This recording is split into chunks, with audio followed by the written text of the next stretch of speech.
X to the power of 3 minus y to the power of 3 equal to 61. How do we find the value of x and y? Solution. We have x to the power of 3 minus y to the power of 3 equal to 61. First, let us focus our attention on this left hand side. X to the power of 3 minus y to the power of 3 could be written as x minus y times x to the power of 2 plus xy plus y to the power of 2 equal to 61. Now, let us focus our attention on 61. 61 could be written as 1 times 61. This implies that from this line, x minus y times x to the power of 2 plus xy plus y to the power of 2 is equal to, we will now replace this 61 with this guy, 1 times 61. This implies that this guy, x minus y, we go to this, and x squared plus xy plus y squared go to 61. We are going to have x minus y equal to 1 and x to the power of 2 plus xy plus y to the power of 2 is equal to 61. Let's proceed further. We can call this guy equation 1 and this equation 2. So, from equation 1, we have this guy, x. When we transfer y to the right side, it becomes 1 plus y. So let us call this equation 3.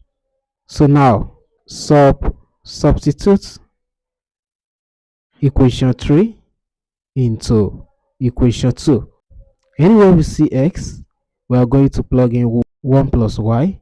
So from this line, we are going to have 1 plus y to the power of 2 plus xy. That will be 1 plus y times y plus y to the power of 2 equal to 61. If you expand this guy very well, 1 plus y to the power of 2, you are going to get 1 plus 2y plus y to the power of 2 plus y times 1, that is y, plus y times y, that is y to the power of 2, plus y square equal to 61. Let us add the common terms.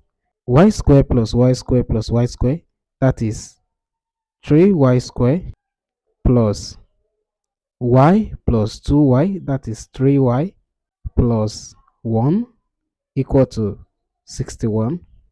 This implies that 3y square plus 3y plus 1, when this 61 comes to the left side, it becomes negative 61 equal to 0. So 3y to the power of 2 plus 3y, 1 minus 61, that is negative 60 equal to 0. It is possible to pull out 3 from these guys.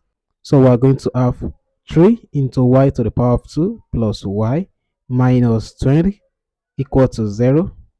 Dividing both sides by 3, we are going to have y to the power of 2 plus y minus 20 equal to 0. This quadratic equation is solvable. We can factorize it.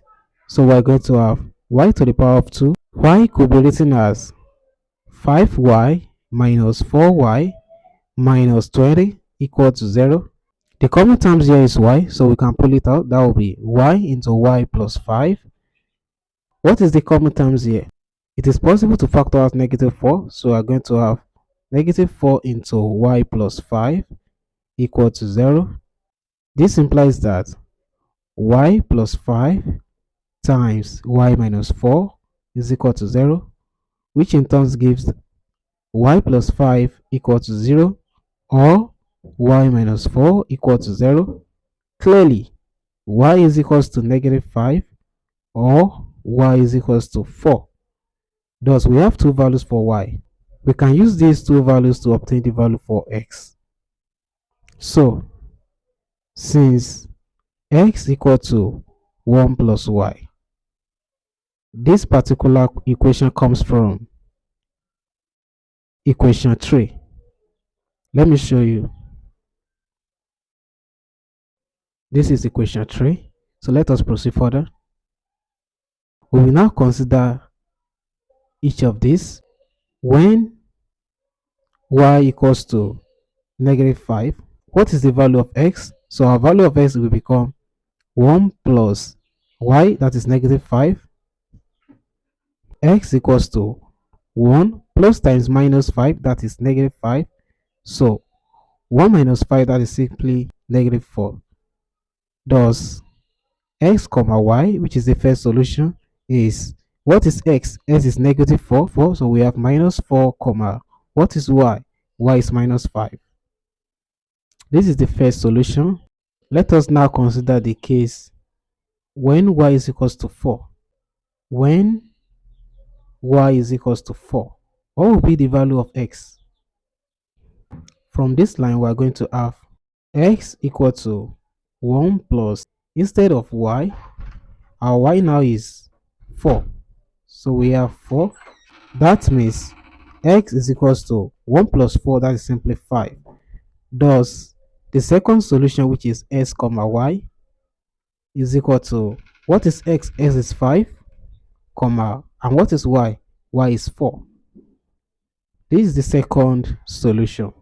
That's it for this video. Thanks for watching.